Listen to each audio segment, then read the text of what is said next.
We'll see if the hat stays on or not.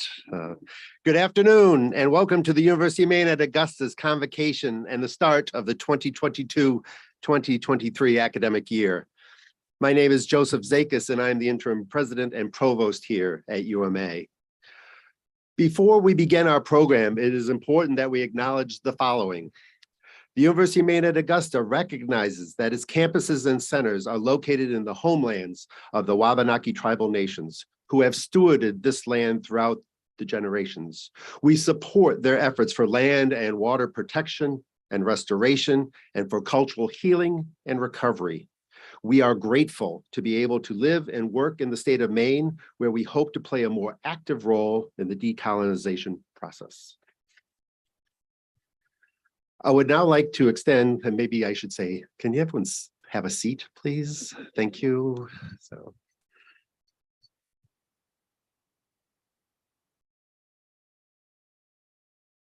Now, I would like to extend a special welcome to our rising scholars, each of whom have been nominated for recognition by a member of our faculty or staff.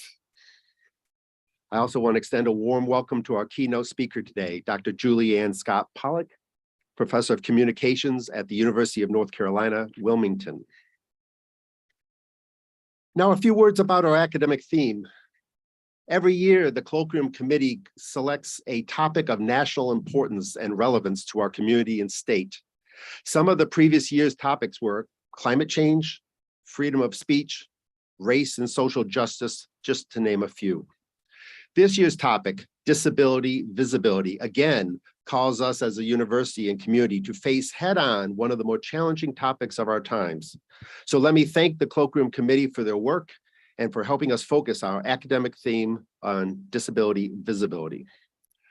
1 in 5 people in the United States lives with some sort of disability. This realization requires us to confront our perceptions and experiences with disability and begin to contemplate what it means, not just for those who may have visible disabilities, but those who may have less apparent disabilities, but also for those of us who do not. Can we embrace that understanding and begin to make improvements in our university community that are truly inclusive and welcoming? I truly hope so, but a dialogue must be had if we ever hope to make progress. This year's topic dovetails nicely with UMA's continued efforts in the diversity, equity, and inclusion. The DEI Council's statement of purpose, approved by the Faculty Senate and the President's Cabinet in early 2021 states, we recognize that diversity is a strength, and we encourage our college community to examine issues related to race, ethnicity, nationality, culture, gender identity and expression, religion, sexual orientation, age, veteran status, and disability. We are very pleased to have with us today UMA's first postdoctoral scholars who will be providing additional service at UMA to expand our DEI efforts.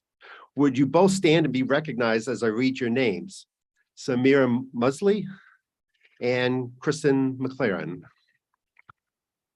Thank you both. Part of this year's academic theme includes an adoption of a single themed related book by a number of classes across the curriculum. That book is Disability Visibility, edited by Alice Wong, which is a collection of contemporary essays or stories written by disabled people.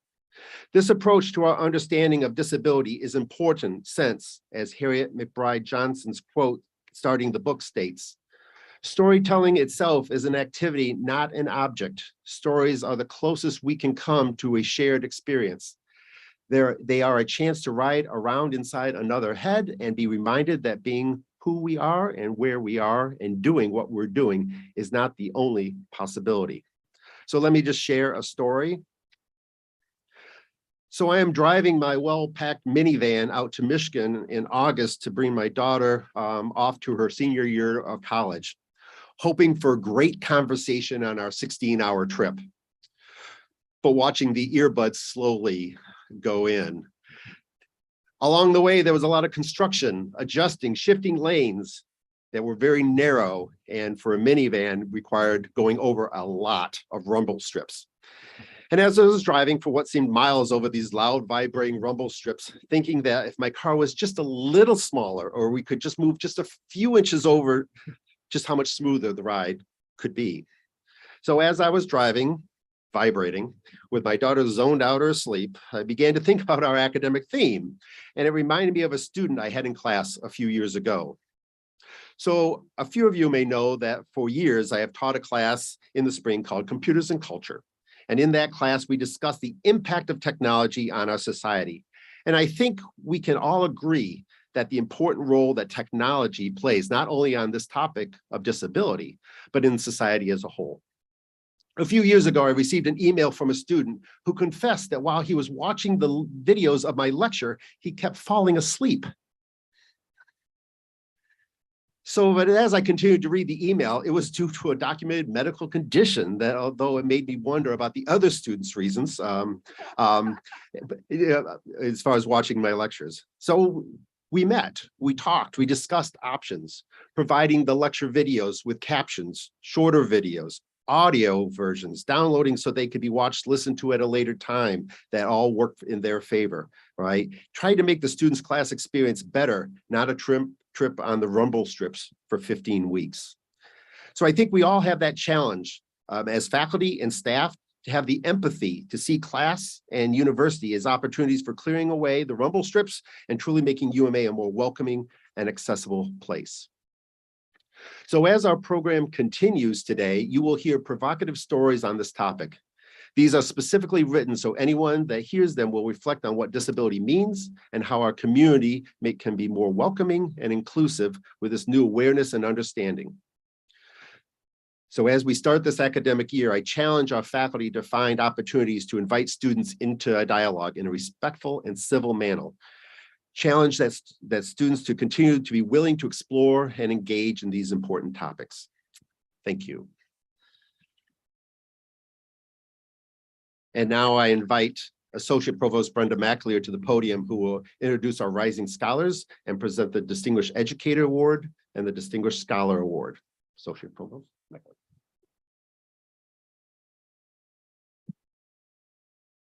I'll stand on my tippy toes. No, here. Oh, See if that works. ha. Good work for you too.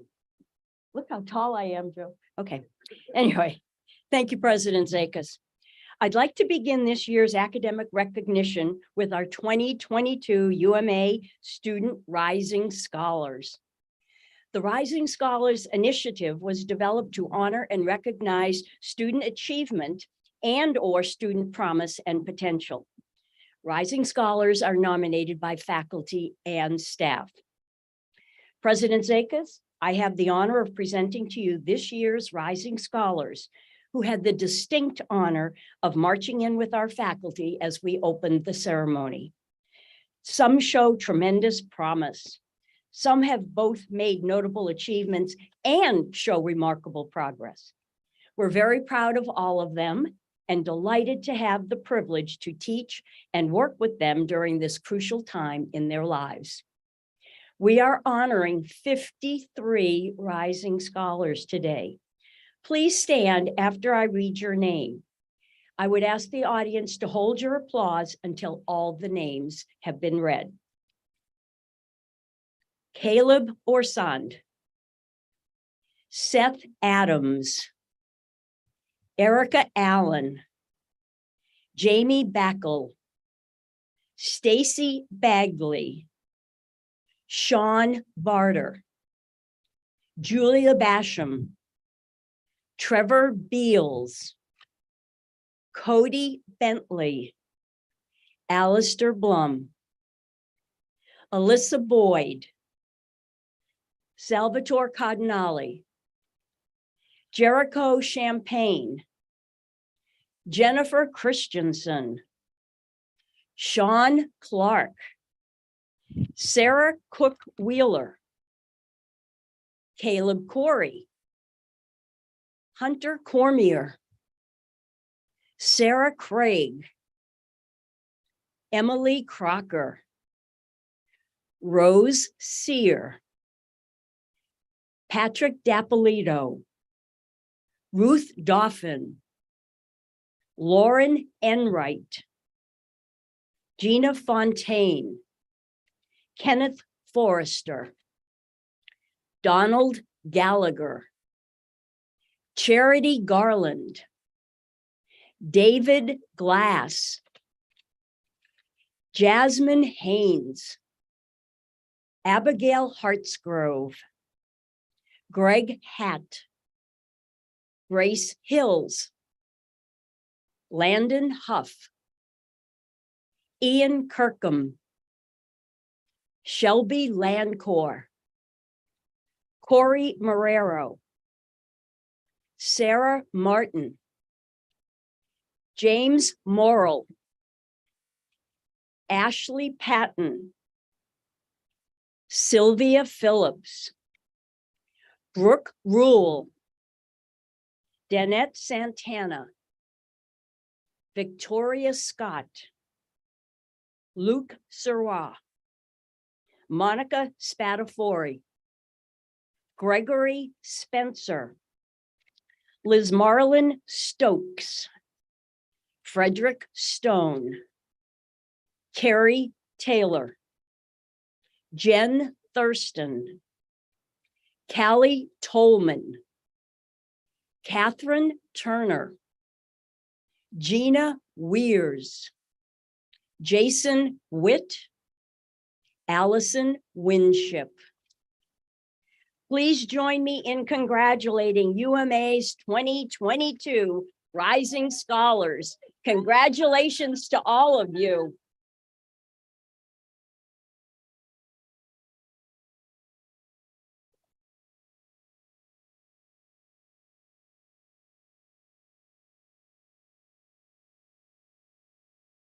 Thank you. I would also like to recognize our returning Rising Scholars. All those who were previously nominated as a Rising Scholar, please stand and be recognized. Woohoo!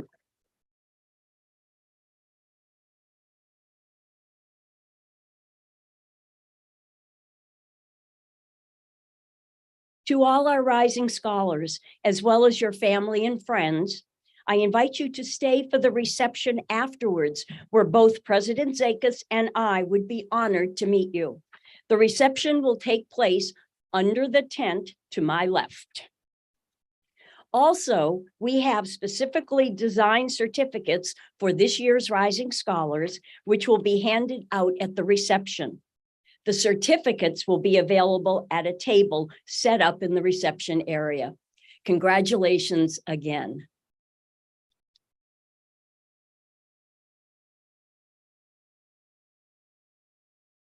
Now that we've recognized our Rising Scholars, I have the pleasure of presenting the Distinguished Educator and the Distinguished Scholar Awards. I would first like to present the Distinguished Educator Award. This award recognizes a faculty member who demonstrates an understanding of her profession, strives to inspire students' intellectual curiosity, and honors their academic achievements. A distinguished educator has a selfish approach to teaching, has energy and optimism to motivate students, and demonstrates a consistent desire to create an invigorating environment in which students learn and grow. This year's Distinguished Educator Award is presented to Dr. Jennifer Fries. Jennifer, would you please join me on stage?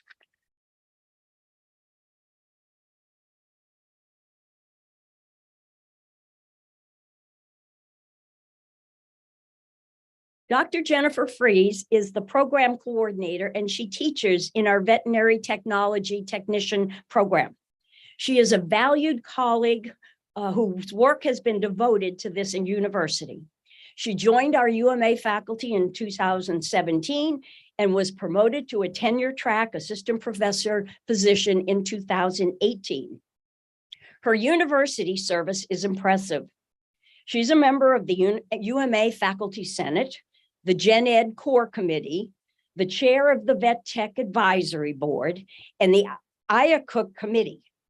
She prepared our self-study for the CVTEA, the accreditation body for veterinary technology programs, and welcomed the visiting accreditation team to campus in 2019. Shortly thereafter, UMA was granted continued full accreditation because of her work with the program. One of the highlights underscored by the visiting accrediting team was the 100% pass rate of students in their national certification exam the previous year.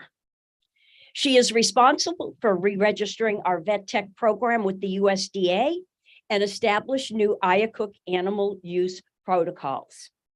She has updated our affiliation agreements with local clinics and revised the vet tech standard operating procedures.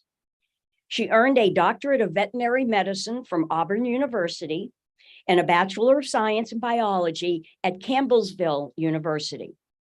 She is also a practicing veterinarian. Jennifer's student evals consistently mention her excellence in the classroom and her efforts in advising students.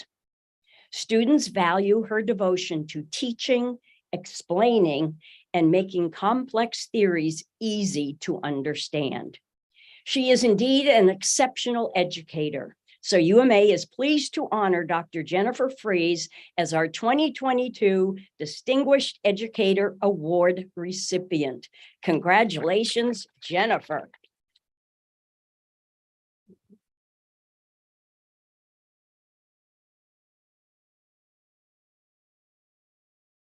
Next, I'd like to present the Distinguished Scholar Award, which is presented annually to a faculty member whose scholarly accomplishments demonstrate exceptional achievement.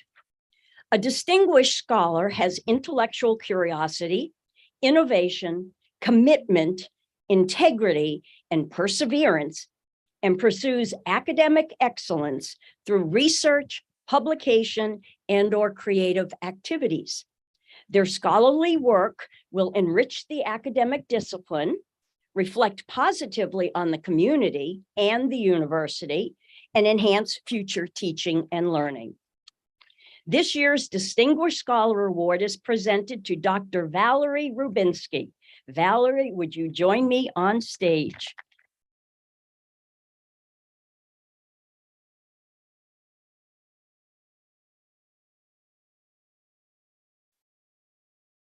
Dr. Rubinsky is an associate professor of communications with a strong academic and research portfolio from both before and during her time here at UMA, which began in 2019.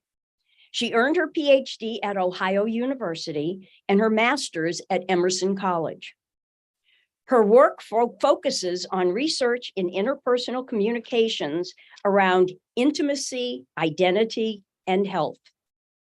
Specifically, she has studied the communicative processes of personal and group identity management within the context of romantic relationships and families, and how those processes affect relational quality and overall well-being. In addition to her research, Valerie has taught courses in interpersonal communication, public speaking, intercultural communication, and small group communication. Her publication record is impressive.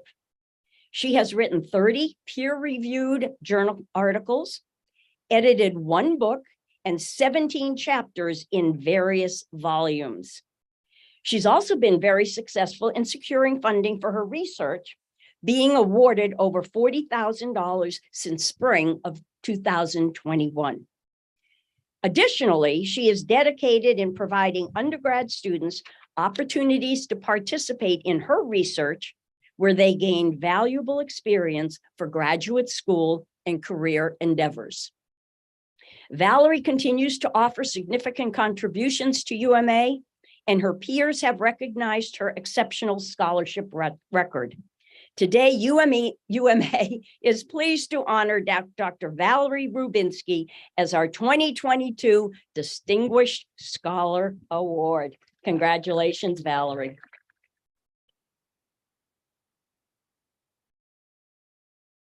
All right.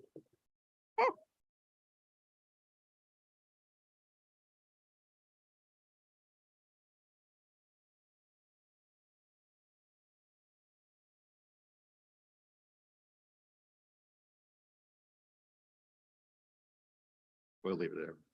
That concludes our awards for this year.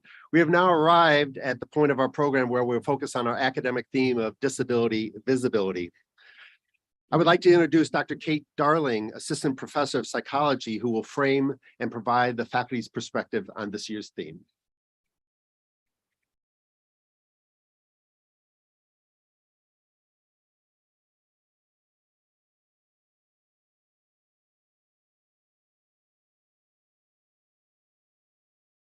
Thank you. I'm Catherine Weatherford Darling. I'm an assistant professor of sociology serving our social science program. I appreciate the opportunity to be here, and pursuant to Board Policy 214, I want to be clear that today's comments do not reflect the position of UMA or the University of Maine system. It's my absolute privilege to provide my perspective on disability visibility, and it was, as it always is, a joy to engage with the work of disability scholar, media creator, and activist Alice Wong. I can't wait for you to pick up Disability Visibility, First-Person Stories from the 21st Century. Alice Wong received her master's in medical sociology at University of California, San Francisco, and was appointed to the National Council on Disability by Barack Obama.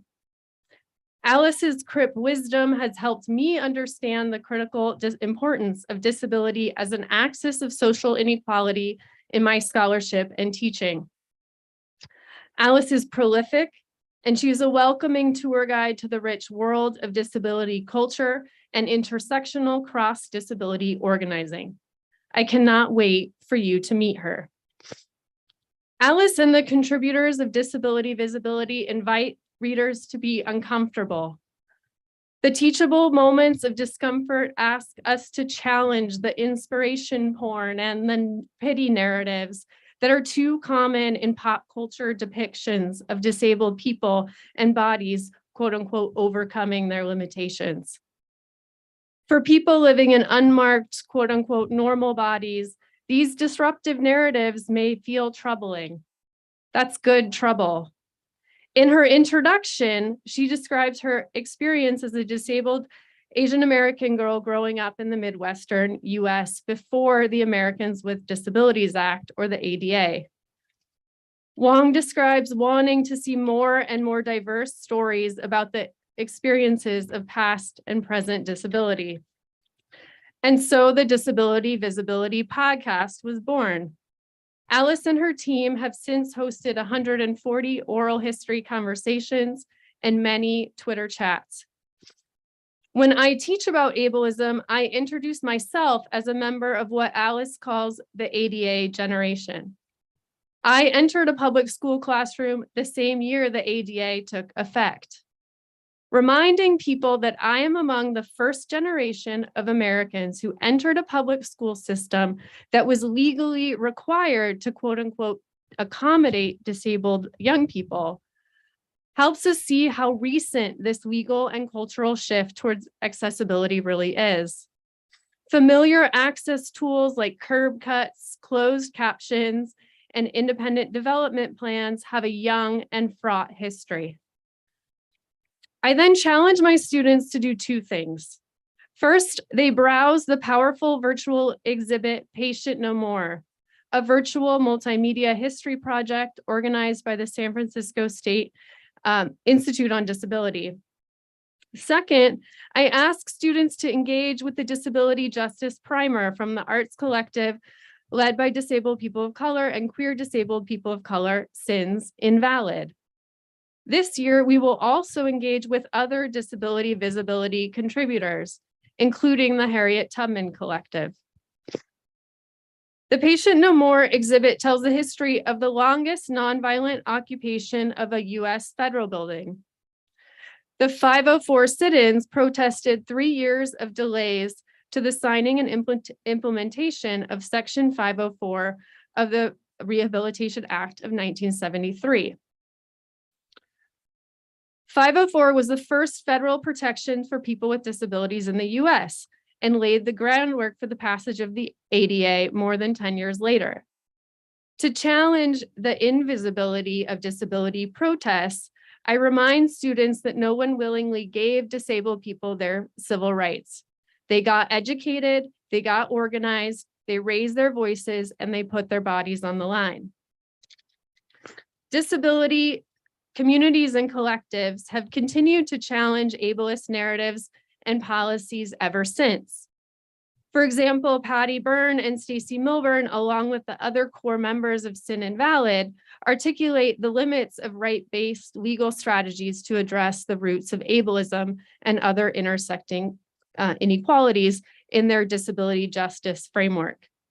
Racism, classism, sexism, and homophobia have always been integral to the ways that bodies and communities are deemed deviant, unproductive, and invalid.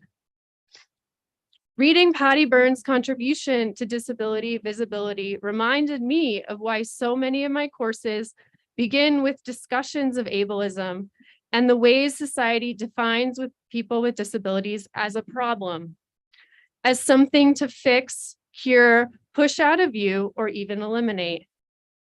Disability justice is the knowledge and practice that we need to confront our current social, environmental, and public health crises. An ongoing mass disabling pandemic and the eugenic policy responses, an opioid crisis, and a climate crisis were worsened by deepening inequalities. To quote Patty Byrne, the history of disabled queer and trans people has continually been of creative problem solving within a society that refuses to center our needs. Finally, as we learn from the Disability Visibility chapter contributed by the Harriet Tubman Collective, mass incarceration is a critical disability justice issue. People with disabilities are twice as likely to experience poverty. Children with disabilities are more likely to enter juvenile detention, and state prisoners are disproportionately impacted by mental health conditions.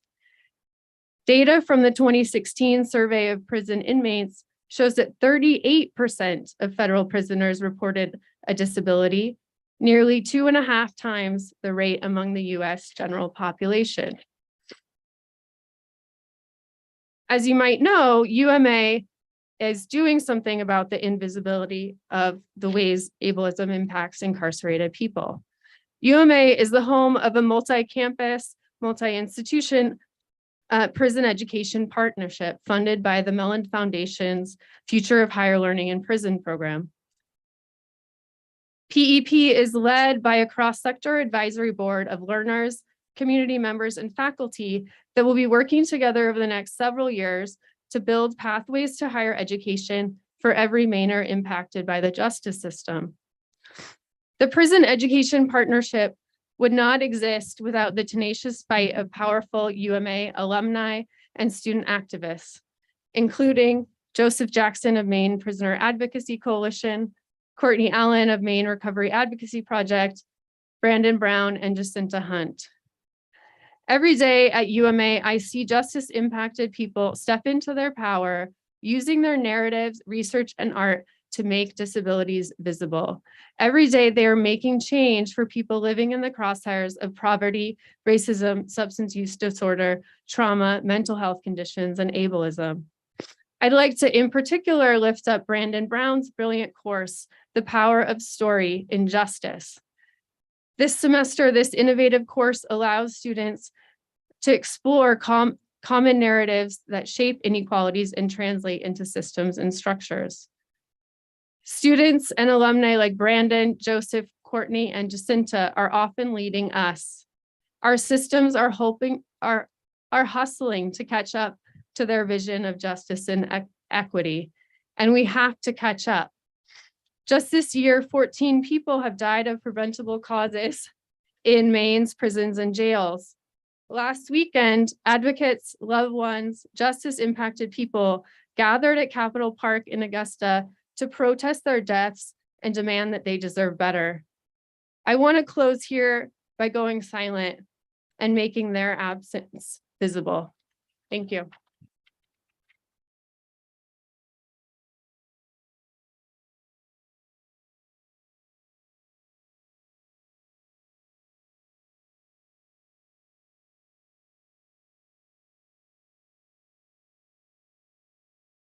Thank you, Kate, for those thoughtful remarks. It is now my pleasure to introduce our student speaker. Please welcome Alistair L. Bloom, a Rockland student, resident and a student in UMA's Bachelor of Arts in Interdisciplinary Studies program.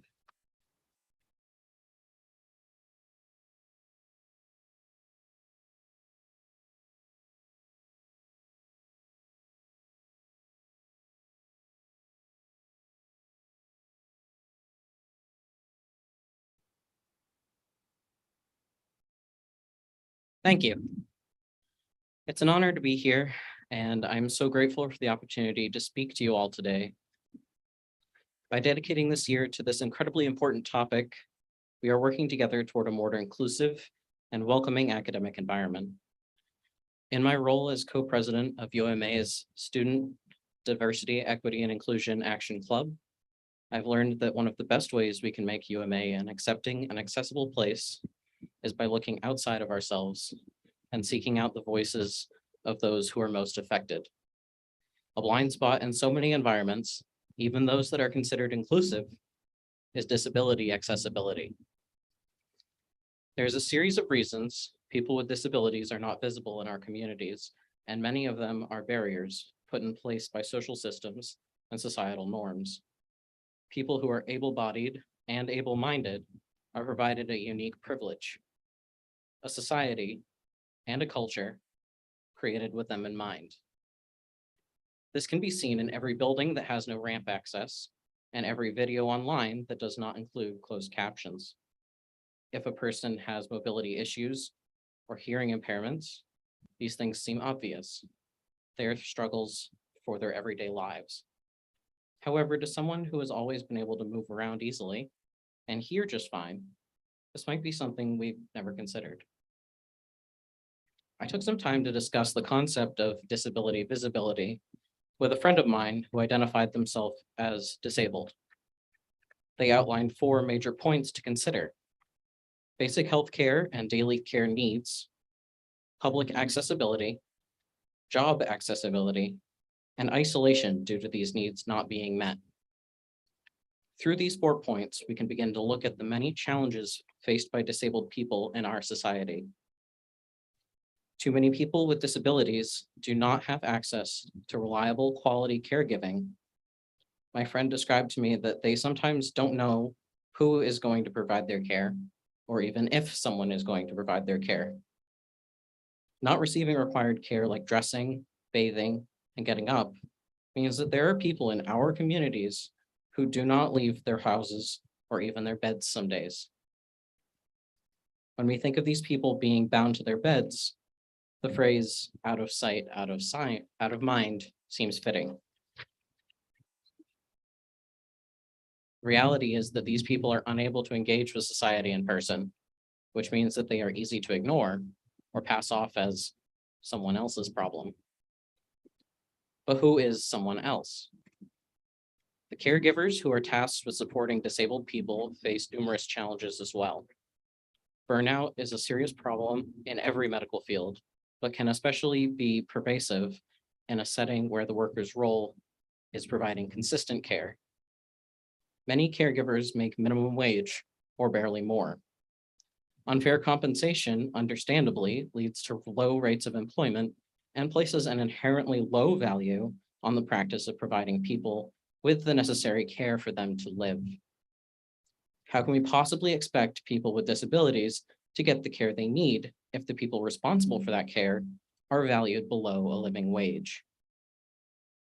Another major area of concern for people with disabilities is the Social Security disability insurance and supplemental security income systems. The barriers that disabled people face could be significantly increased because of the stipulations in place regarding payment distribution for these services. If a person, for example, starts making too much money from work they are doing, they can lose their disability benefits. Consequently, the overarching problem is less about disabled people not wanting to work and more about them being punished for doing so. In the current system, disabled people are being forced to choose whether they want to have just enough income to survive, namely through these broken systems, or continue to struggle on their own in a society not built for them to participate fully in.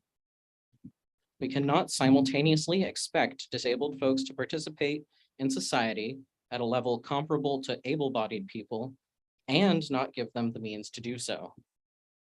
Too often, the common assumption is that disabled individuals will never contribute much of anything to society. However, through firsthand accounts, we can see that when disabled folks are provided what they need to thrive, they are equally productive as their able-bodied counterparts. My friend stated to me that when my needs are truly met, I've been able to go to university, work, have a social life, and a personal life. Disabled people have a different set of needs from able-bodied people. That doesn't mean they are any less capable of making meaningful contributions to the community. I'd like to end with a quote from this year's academic theme book, Disability Visibility. This comes from Harriet McBride Johnson's story about living with a disability. I keep forgetting that even people who know me well don't know much about my world. Listen to people. They know what they need better than we ever will. Thank you.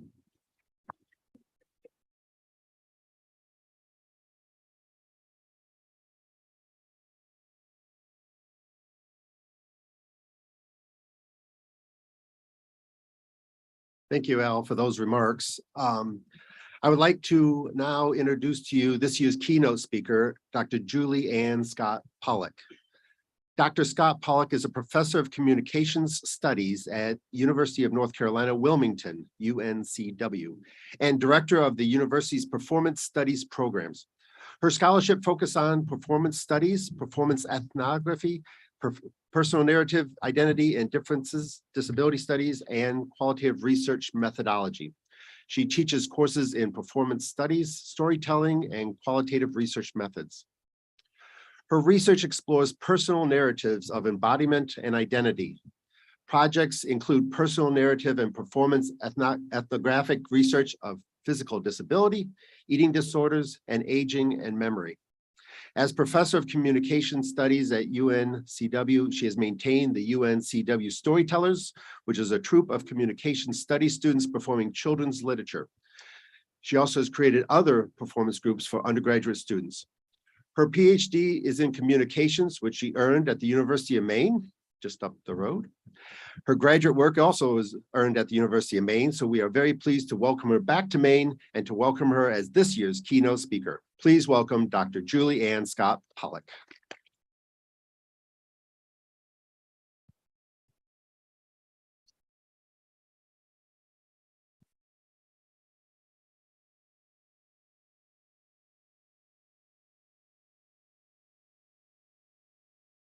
I'm a storyteller, so I'm going to start with a story. I spent a lot of my early childhood years at Shop and Save, now known as Hannaford's, in Sanford, Maine.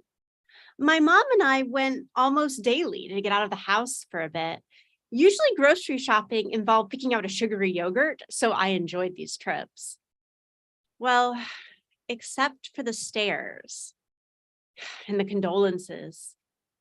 People would look at me so sad. One day remains vivid. I'm 3 years old and it's the holiday season. My winter coat is in the shopping cart so I can show off my white turtleneck with little reindeer on it that complement my cherry red overalls. My hair is tied into a high ponytail with a green elastic. I'm feeling festive. The store is decorated with wreaths and garlands. Santa Claus is coming to town plays on the radio. My mom is holding my hand because I won't get into the cart. I don't want to miss out on all the Christmas treat specials that have been strategically placed at my preschool eye level. I'm looking at a box of sugar cookies with red and green sprinkles when a woman in a purple coat with heels and makeup passes. She looks important. I think she's beautiful. She looks at me and I smile, wondering if she'll notice that my shirt has reindeer on it. She looks sad. Her mouth tightens. She makes eye contact with my mother and says, "I'm so sorry. God bless you for taking care of her. It must be so hard." My mother responds, "Raising her is just fine." She grabs my hand and pulls me along. My face is hot. I feel sad. I ask if I can ride in the cart. I'm only 3, but I know that I'm less visible in the cart. People won't say anything if they can't see me walk, especially in pants that cover my braces. My body has always been very visible. That happens with visible disability. I began life with spastic cerebral palsy. It's a brain injury during birth that impairs motor function. My brain repeatedly sends messages to my muscles to tighten. If you don't have spastic cerebral palsy, it's the same sensation that your brain sends if someone sticks you with a pin. That perpetual tightening shortens my muscles. As a preschooler, I walked up on my toes with large braces. My feet faced each other. I didn't bend my knees. My back was hunched over to balance. People stared. Doctors assured my parents that while there was no cure for cerebral palsy, they could make people stare at me less. I had 6 operations from ages 4 to 24 that involved slicing and stitching my tendons, sawing my femur bones in half, rotating them 30 degrees, and then nailing them back together again, then removing those nails and breaking and repositioning my feet. This series of surgeries did improve my mobility, but the doctor's central goal, the one they kept talking about, was to make my disabled body less jarring, to decrease my stigmatized visibility. Because my body makes people uncomfortable and other people's discomfort lessens my opportunities. I've dedicated my life's work to easing our collective cultural discomfort with disability. I do this through stories.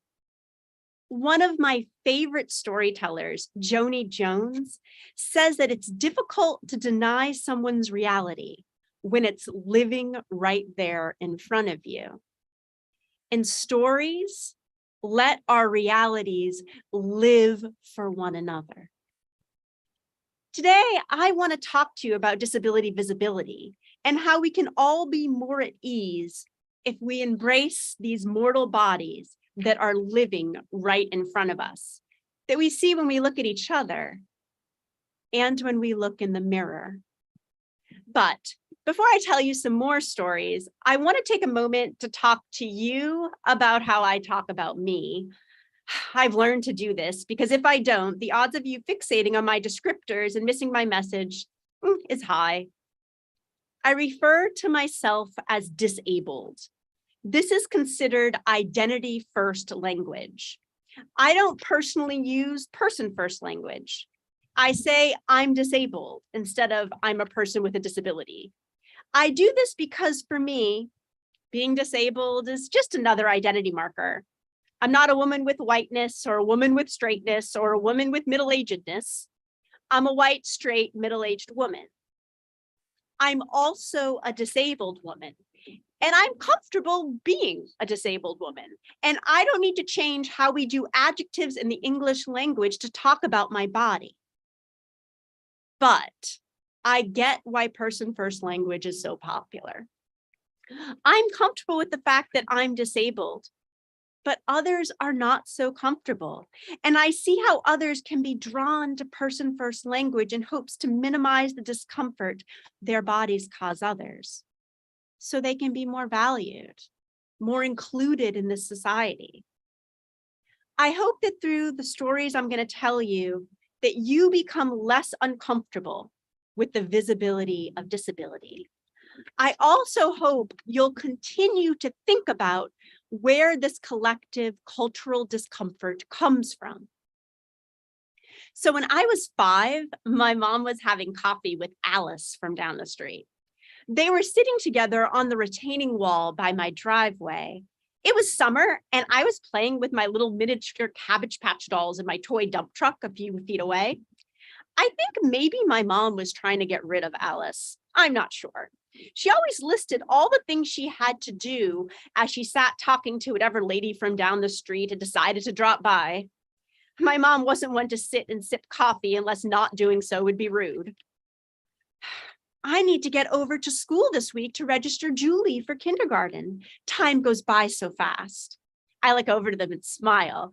I was so excited to go to school. I was bored at home with my mom all day. I wanted to be with other kids. Oh, really? Well, what school will she be going to? Now, I grew up a few hours from here in Acton, Maine, and in 1986, there just weren't a whole lot of kindergartens in reasonable driving distance. Where I live now, there are many options, but there were not in that small rural town. And my mom's body stiffened. She's going to Acton Elementary, of course. Where else would she go, Alice? I just didn't know if they took kids like Julie there. Alice seemed like she was getting defensive. Well, why wouldn't they? My mom was getting mad. I could tell. She was really gripping her coffee cup. Her fingertips were white. Julie is very, very smart. She can already read. Why wouldn't they take her, Alice? Well, I don't know, Rose. That's why I'm asking. Alice had to go soon after that. She didn't finish her coffee, and my mom did not ask her to stay. Now, I could tell at 5 from my mother's tone, she knew exactly why Alice was asking. People ask questions like Alice's all the time. People assumed my disabled body didn't belong in places that were supposed to be open to everyone. Despite others having similar questions to Alice, I went to quote unquote normal public school. I went from Acton Elementary to Wells High School to Gordon College to the University of Maine. Now I teach research and direct at the University of North Carolina, Wilmington. I have regional to national awards for my research, teaching, and service. I own a house in a beach town. I have a Tesla.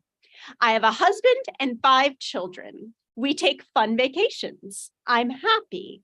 Life has worked out. I check a lot of boxes people use to gauge middle-class success. Yet stories like this next one still occur. A few summers ago, I was visiting my family in Acton, and we went for lobster rolls and ice cream at Shane's of Maine. I always run into everyone I haven't seen in a very long time at Shane's, and this trip was no exception. While I was there, occupying our youngest while my husband got our oldest 3 settled with ice cream after their lobster rolls, I ran into Grace, who was a mother of a girl I knew from Acton. As a kid, I was over Grace's houses several times, but I hadn't seen her since I was in 6th grade, before my last 3 operations. She recognized me immediately. Julie, how are you? It's been a long time. It has. I'm doing well. I'm a professor in North Carolina now. It's nice to be back home for a bit. How are you? It's good to see you. That's my husband, Evan, over there getting ice cream with our 3 oldest, Tony, Vinny, and Nico. And this is baby Theo. She paused. She looked confused. Those kids are yours? Yes, I know. 4 is a lot. It's fun, though.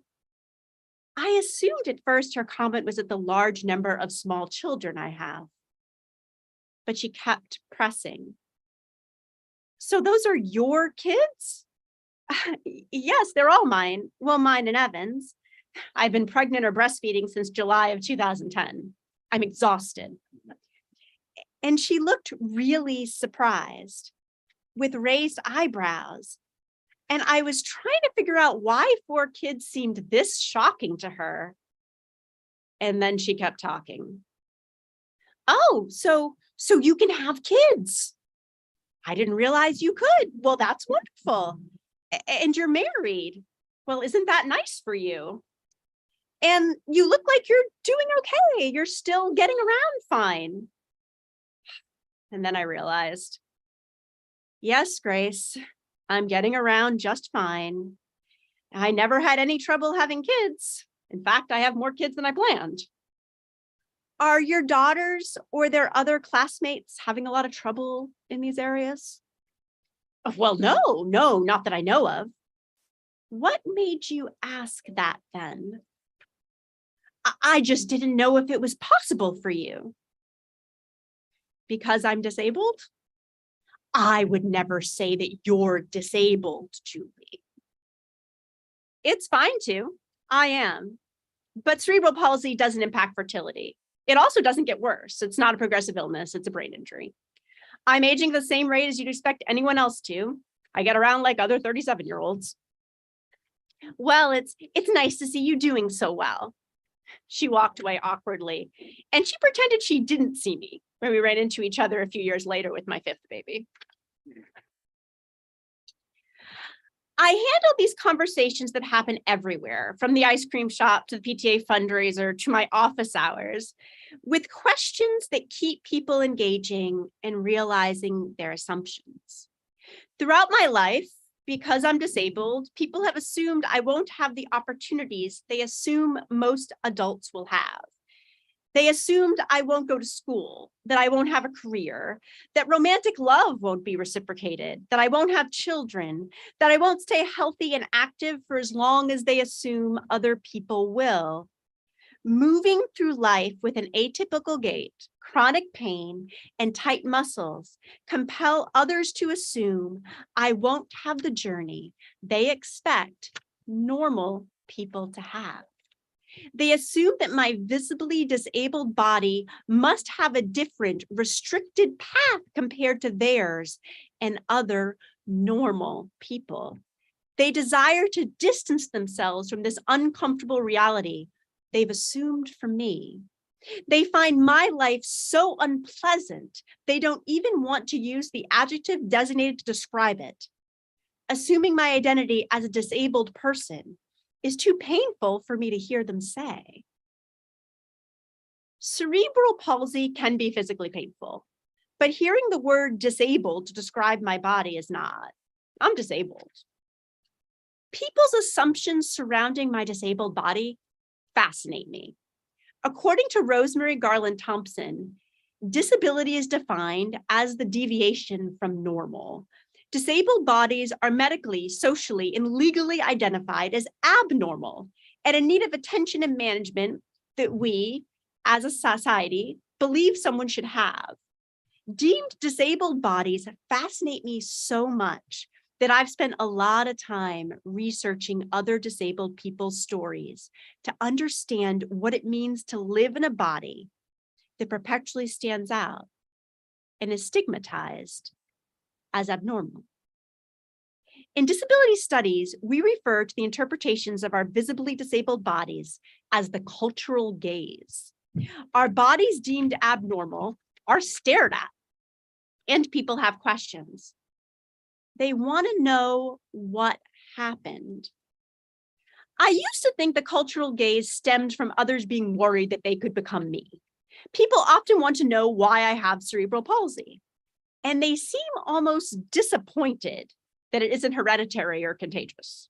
There are no faulty genes they don't share or contaminations they can avoid. There was no questionable lifestyle, no tangible accident. My diagnosis could happen to some baby they care about, and it's unnerving. But I've learned it's more than just that possibility. Disability is an identity category that you can suddenly join at any time, whether you want to or not. You could fall on your way out of this area and sustain an injury that renders you temporarily or permanently disabled. This disability could range from a broken leg to a broken back to memory loss to impaired speech, depending on how you fell and what you hit. You can move from able-bodied to disabled and back again throughout your life. As Irving Zola reminds us, if you live long enough, you will inevitably become increasingly disabled, even if you avoid accident and injury. Our bodies break down over time. And you know that, even if you choose not to think about it. I've learned my body doesn't evoke discomfort just because it reminds you that disability could happen to you.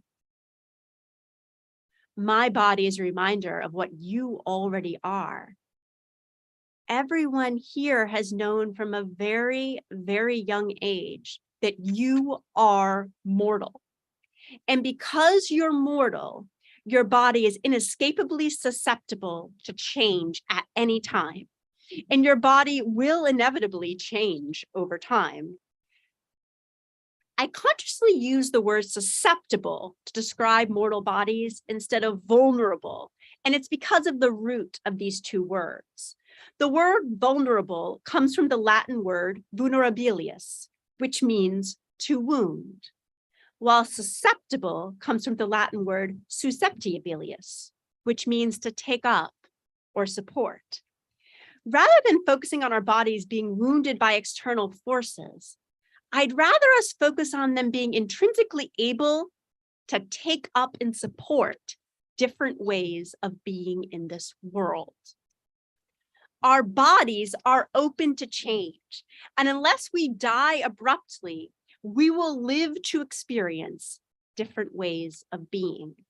Our organs and muscles will change as we experience the world. If we live long enough, our bodies will have to support the visibility of disability and the cultural judgments and assumptions that come with that. That reality is uncomfortable. It's even scary.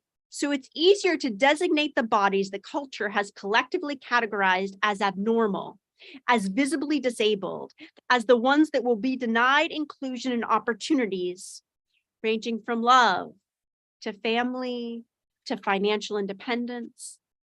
If only the disabled ones are denied, we can assume everyone else is entitled to these things.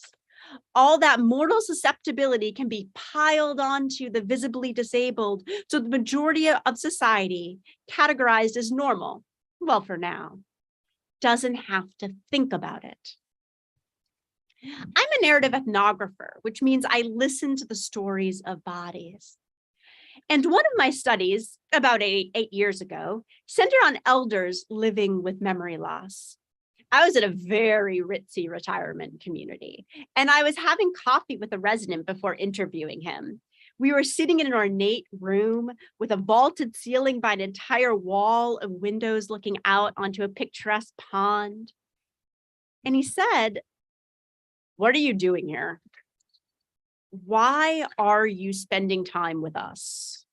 We're old, sick, forgotten. I'm losing my mind. You're still young. You have a job that's valued. You're bright, articulate. You are your children's whole world right now. Why would you want to hear about what it's like to be me? You don't have to think about this yet. I'd give anything to be back to being you and able to forget about what it's like to be me. I'd love to go back when my mind was sharp, when I wasn't waiting for someone to listen, visit, or want my time." He had enough money to die somewhere very comfortable and beautiful, but he was bitter about his mortal body's susceptibility to change not being something he could continue to ignore. And so I replied,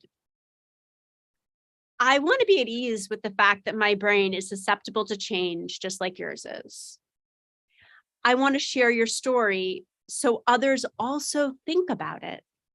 You deserve to be valued, included member of this society, even if your body's changed and you're less independent now."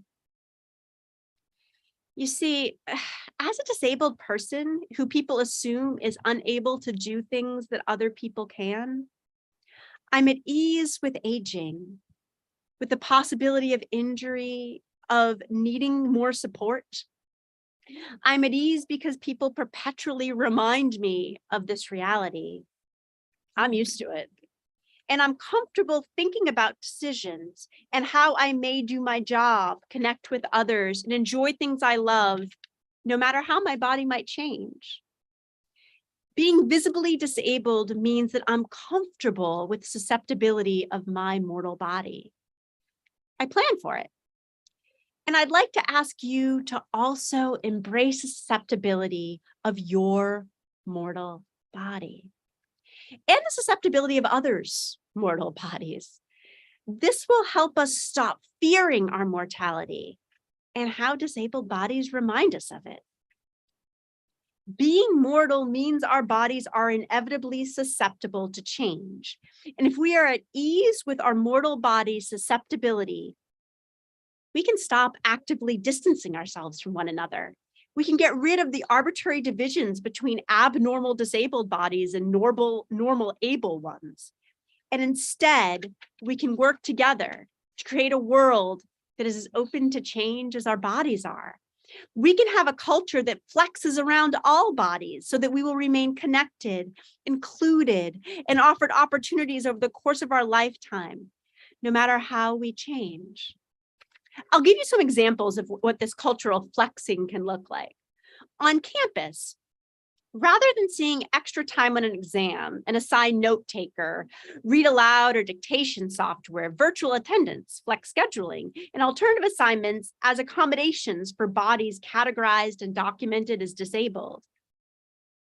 What if we just saw them as cultural designs and innovations that ensure that no matter how our mortal bodies support the inevitable changes over time, that will continue to be valued with opportunities to connect with others and succeed. When we grow comfortable with our own inescapably susceptible mortal bodies, we can grow comfortable with the presence of others. And together we can ensure we are able to meet our utmost potential with flexibility, safety, support, and value.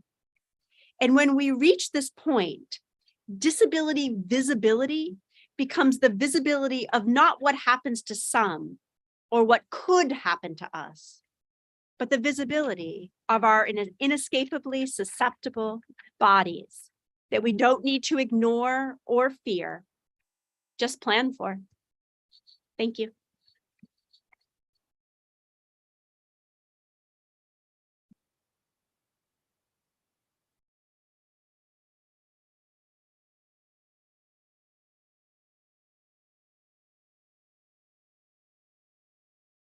Julianne, thank you for your insightful remarks and personal stories for us for our convocation today. Let's hope your words, along with the faculty and student speakers here today, inspire action for this institution. I would also like to take a moment to thank the Convocation Committee for organizing today's event. Members of the Convocation Committee, can you please stand and be recognized?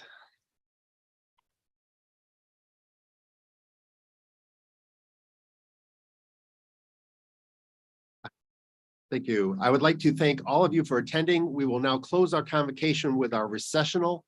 Please remain seated until our faculty and rising scholars recess. I hope you will all join us for refreshments under the tent. Thank you again for attending this event. Now let's begin the recessional.